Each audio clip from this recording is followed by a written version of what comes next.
Señor Presidente, agradecemos sus generosas palabras. Miembros de la AIC,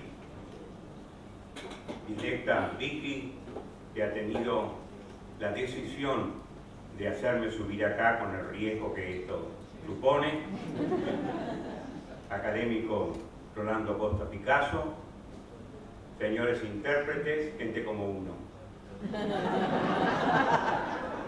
Está acá María Kodama y ella ha asesorado en un aspecto importante de este acto, que es la preparación de mi currículum, porque ha llegado a Japón, a la Argentina. Hay dos maneras de presentar un currículum. El primero es los malos colegas que no nos quieren y nos hacen de un currículum frondoso que uno pueda tener un bonsái, un arbolito de escritorio. María aconsejó que practicara el maestro de ceremonias y Vicky coordinados, el ikebana. Con unas pocas piedritas y algunas ramas secas han hecho una buena presentación.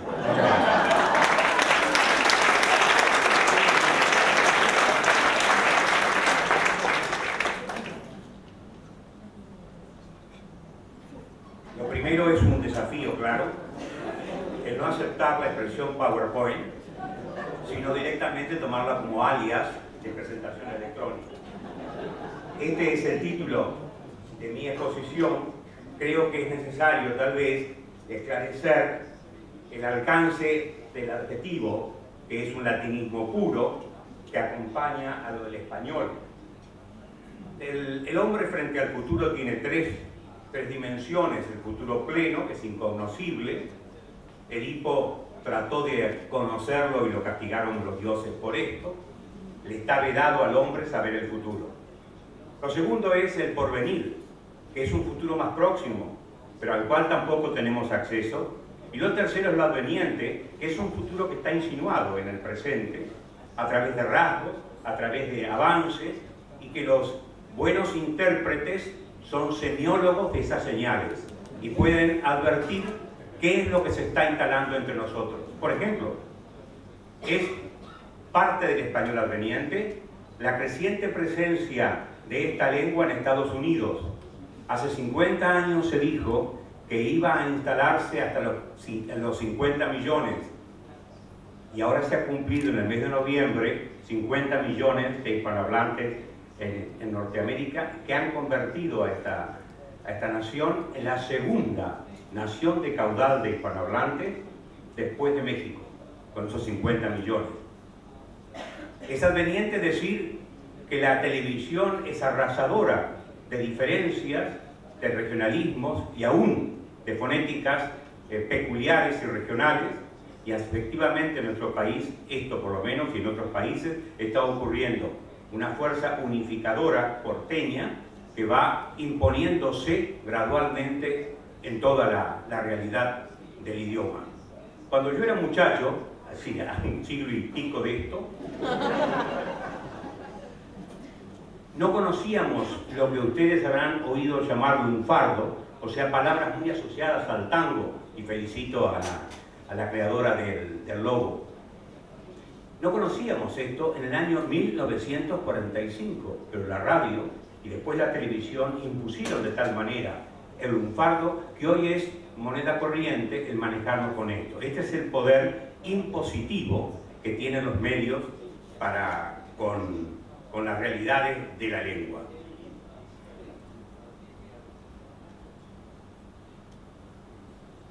La clave del título de esta placa es la crisis mayor que se presenta en todos los campos, pero en el caso de la cultura y en el caso de la lengua es básica: la oposición entre globalización e identidad. En este caso hay que considerar que el hombre es una criatura globalizadora, o yo diría una criatura globalizante, porque por las dos razones que se enuncian allí, tiende a dar a todos los problemas y conflictos que tiene una dimensión general. Y en segundo lugar, se mueve por apetencias de expansión, políticas, económicas y culturales. La globalización como tal no es un fenómeno contemporáneo. Hay una larga historia de globalizaciones a través del mundo, que a veces desconocemos.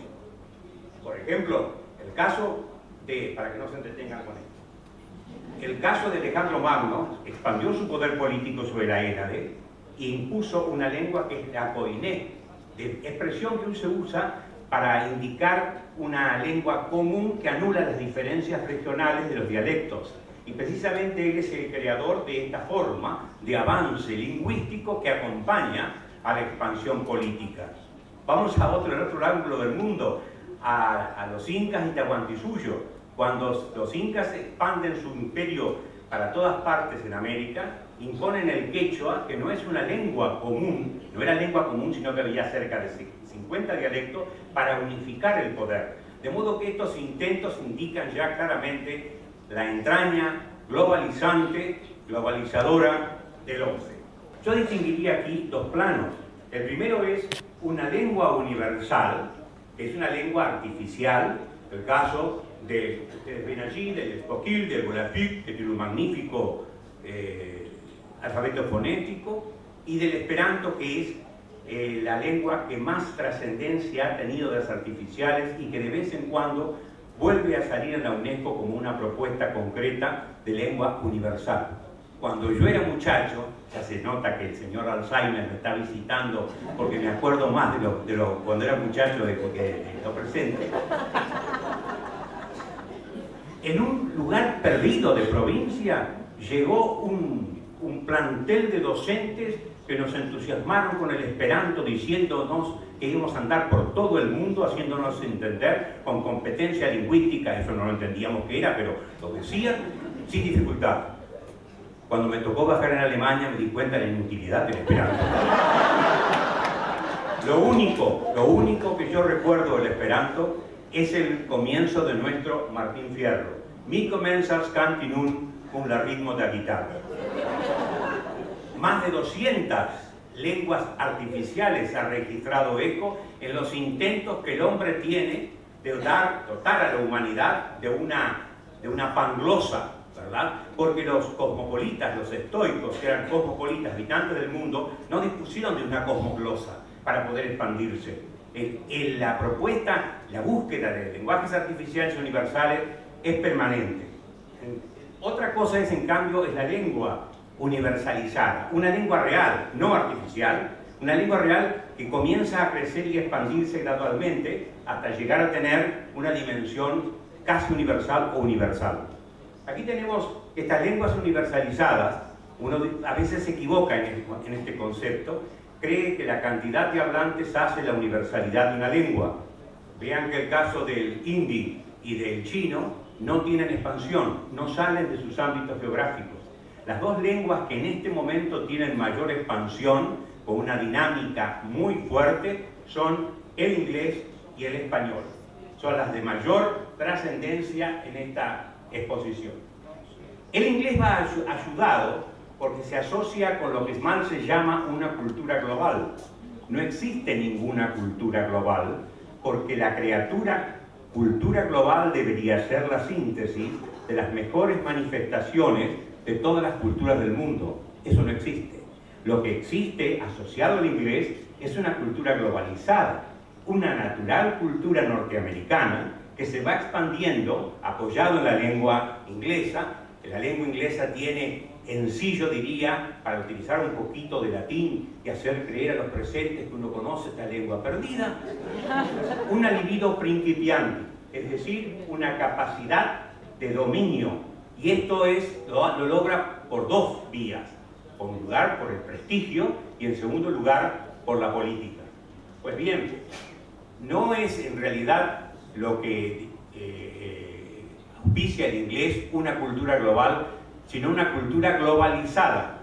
Y esta cultura globalizada tiene una serie de elementos que se apoyan en el inglés, como los que están allí, el mismo idioma inglés que se difunde en el mundo, el cine con sus distintos géneros, las series televisivas, los dibujos animados, la ropa deportiva. Recuerdo que cuando se hicieron las Olimpiadas en Barcelona, al día siguiente del acto de inauguración, La Nación, diario local más importante, uno de los más importantes, sacó un comentario que decía: la Argentina no clasificó. Me parecía estúpido el título porque no habían comenzado las competencias, pero me llevó a leer el artículo y era muy sabio el título. La Argentina desfiló con zapatillas Nike, digamos Nike en griego, ¿cierto? Y con ropa jogging norteamericana. De ninguna manera esa delegación argentina llevó un elemento que lo identificara en la mayor vidriera del mundo, que eran las Olimpiadas. De modo que no supimos clasificar. Tiene otros elementos que son la comida rápida. Cuando uno vio que en la Plaza Roja de Moscú se instaló McDonald's, perdidos los rusos. La comedia musical, la técnica en todas sus manifestaciones y la electrónica. Cada uno de estos puntos sería objeto de un análisis determinado. La lengua española universalizada le sigue al inglés, muchos pasos detrás, pero con la pretensia de tener mejor posición en el futuro. En primer lugar, es una lengua materna en 21 países. Es una lengua continental porque usted puede viajar desde Tierra del Fuego al Canadá, al sector, tanto el sector francófono como el anglófono de Canadá, tiene como segunda lengua el español. Además, es la segunda lengua en casi todas las universidades del mundo después del inglés. En el campo de Brasil, que se nos está brindando de una manera generosísima, ha impuesto como segunda lengua no el inglés, sino el castellano, y así parecidamente. Frente a este avance, surgieron varias profecías de desmembración de la lengua, asociándolos al destino del latín, que allá por los años 9-10 empezó a disociarse en distintas lenguas llamadas neolatinas. Esto no ha ocurrido. No ha ocurrido, al contrario, ha ido creciendo la capacidad de la consolidación de la unidad, una fuerte homogeneidad. El vocalismo del español es el mayor, más simple de todas las lenguas latinas, sin duda, ¿cierto? E Hispanoamérica es el eje de esta afirmación. Los instrumentos de la homogeneidad del español, la ASALE. La ASALE es la Asociación de Academias de la Lengua Española. Hace unos 12 años, esta entidad preexistente comenzó a cobrar fuerza a partir de el encabezamiento, trato de no apartarme de lo general, del encabezamiento que España supo hacer de las 21 academias de la lengua, y llevó adelante una política panhispánica, una política de unidad de todas las naciones que hablaban el español, inclusive el caso de Filipinas, ¿cierto?, y de Guinea. Bien, esto chocó primero con una limitación histórica, que había una norma monocéntrica que era la de Madrid. El Greenwich lingüístico pasaba por Madrid. Pero a partir de esta actividad, con reconocimiento de la apertura de los españoles que renunciaron frente a los hechos, son realistas a los hechos, porque cada 10 hablantes, 9 están de este lado del Atlántico, de modo que no podía seguir exigiendo esta norma. Nos encontramos con una norma policéntrica, y esto es una dificultad. Hay 9 regiones de la lengua española, y la española es una, España es una de las regiones. Cuando ustedes vayan a ver la próxima edición, en el año 2013, del mal llamado DRAE, porque ese DRAE dice Diccionario de Real Academia Española y no lo es, sino que es el trabajo, va a ser el trabajo producto de todas las academias reunidas, por eso se llama Diccionario de la Lengua Española, DILE en todo caso, ¿verdad?, utilizando la I, pero lo difícil es coordinar estas normas para avanzar en unidad. Esto es la mayor dificultad que hemos tenido en estos trabajos. Pero se ha trabajado en los grandes códigos de la lengua española, dándole mayor coherencia. El primero, el Diccionario Panhispánico de Dudas, la primera obra que se trabajó durante 10 años. Ese diccionario ya tiene 1000 observaciones que le hemos hecho a distintas academias para perfeccionarlo. Es el instrumento más interesante para lograr soluciones rápidas a problemas planteados ya en el español. Hay otras soluciones rápidas para problemas que se van a ir planteando. Pero, ¿qué pasó con el DPD, como abreviadamente le llamamos? Ha matado todos los libros de estilo, que en la época del 80-90 se impusieron en los distintos medios de comunicación oral y escrito, los ha liquidado porque la unificación que ha logrado es enorme. En segundo lugar, tenemos la nueva gramática de la lengua española, que pesa 5 kilos, los tomos, es una obra de peso, publicada en 2009, y después tenemos la ortografía de la lengua española, que al año siguiente salió también como la norma más orgánica de todas, pero lamentablemente se le destinó un par de años frente a los 10 de la gramática y está llena de opcionalidades. En la medida en que la ortografía de opcionalidades, la unidad se pierde. Y el código ortográfico es el más unificador de nuestra lengua. Y el diccionario de la lengua española, que se lo prometimos para el año 13, esto va a salir sin duda.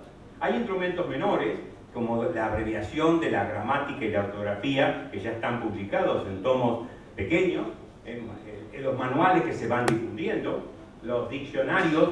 Diccionario esencial es el diccionario más importante que se puede manejar para los intérpretes y para los traductores.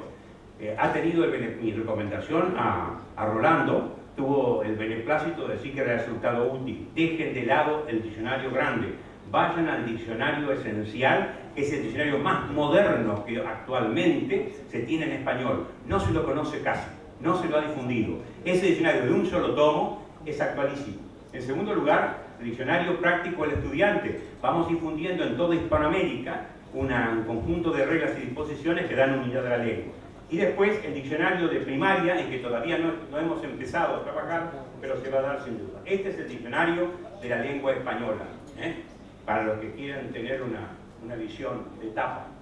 En la búsqueda de esta proyección universal del español ha habido muchos intentos, hay muchos proyectos para llevarlo adelante y han recibido distintos nombres. Yo voy a analizar un poco rápidamente esto para pasar enseguida a quedarme con dos de ellos que son los más significativos.